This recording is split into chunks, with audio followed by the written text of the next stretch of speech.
حبل ممدود من السماء الی الارض، فرمایا آسمان سے زمین کی طرف اللہ کی لٹکتی ہوئی رسی ہے۔ جب یہ تصور ہو کہ یہ وہ لٹکتی ہوئی رسی ہے جس کا دوسرا سرا میرے رب کے دست قدرت میں، تو پھر کیا نور اترتا ہے، وہ کیفیت انسان کے اوپر جو طاری ہو جاتی ہے، تو پھر تیقن کی بجلیاں برستی ہیں، اتنا اجالا ہوتا ہے کہ اندھیرے کا تصور بھی محال ہو جاتا ہے۔ پھر قرآن کے حرفوں سے، لفظوں سے، نقطوں سے اور آراب سے نور پھوٹتا ہے، اور قرآن بس کھول کے بیٹھ جائیں تو من میں اجالے ہونا شروع ہو جاتے۔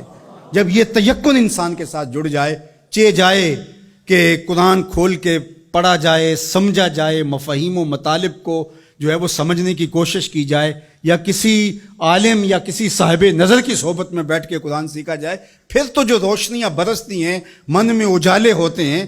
یہ تیقن کہ یہ وہ حبل اللہ المتین، یہ اللہ کی وہ لٹکتی ہوئی رسی ہے جس کا ایک سرا رب کے ہاتھ میں ہے اور دوسرا ہمارے ہاتھ میں ہے، تو پھر قرآن کے حرفوں سے بھی نور پھوٹتا دکھائی دیتا ہے۔ کیا روشنیاں من میں اترتی اور کیا اجالے من میں پھوٹتے ہیں۔ تو فرمایا وَمَنِ ابْتَغَى الْهُدَى فِي غَيْرِهِ أَضَلَّهُ اللَّهُ وَهُوَ حَبْلُ اللَّهِ الْمَتِينُ، وہ اللہ کی لٹکتی ہوئی رسی ہے۔ وَهُوَ الذِّكْرُ الْحَكِيمُ، اللہ اکبر، یہ حکمت والا ذکر ہے۔ اس سے ضیائیں بھی پھوٹتی ہیں، روشنیاں بھی پھوٹتی ہیں، اور حکمت کے اجالے بھی نکلتے ہیں اس کتاب کے۔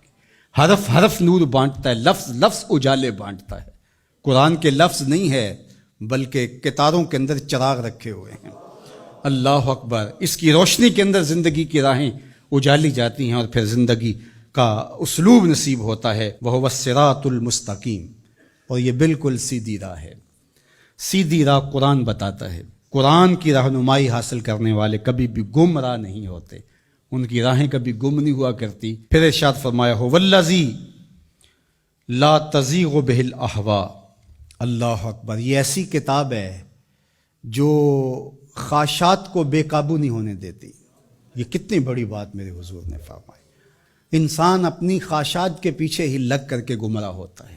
بلکہ میں آپ کو ایک اور بات بتاؤں، اور وہ یہ کہ ہر دور کے اسلوب بدلتے ہیں۔ اب خط تو نہیں آتا، اب میسج آتا ہے، دور بدل گیا ہے نا۔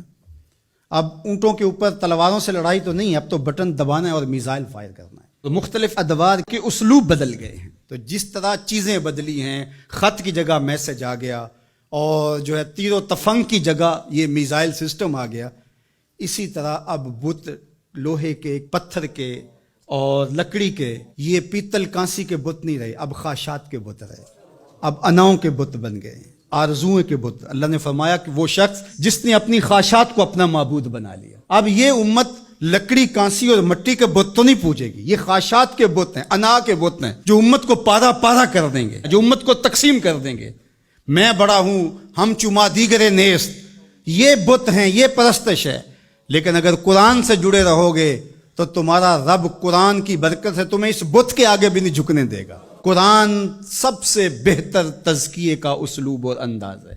اللہ اکبر، اس لیے فرمایا کہ جب تزکیہ ہوتا رہے گا تو پھر نفس میں آوارگی نہیں آئے گی۔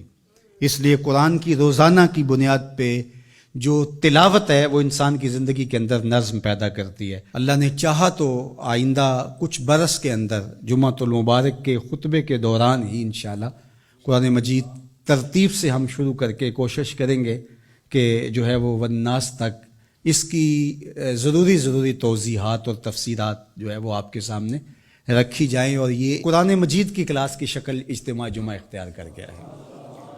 اور کچھ ایسے لوگ بھی ہیں جن کی فیملیز بھی ساتھ آتی ہیں، اور اوپر خواتین بھی اس طرح موجود ہوتی ہیں، تو میرے ذہن میں آتا ہے کہ جو مکمل فیملیز آئیں گی، بچے بھی آئیں گے، بیٹے بیٹیاں بھی آئیں گی، مرد بھی آئیں گے، تو ان کو ہم المصطفیٰ قرآن فیملی کا نام دیں گے انشاءاللہ۔ آپ رجسٹریشن بھی کروا لیں اس کی، اور الگ بھی ان کے لیے جو ہے وہ سیشن رکھیں گے قرآن مجید کے حوالے سے۔ جتنے سالوں میں بھی تکمیل ہوتی ہے اپنی حاضری کو یقینی رکھیں، اور مجھے امید ہے کہ اس کی برکتیں زندگی میں اتریں گی اور نور پیدا ہوگا۔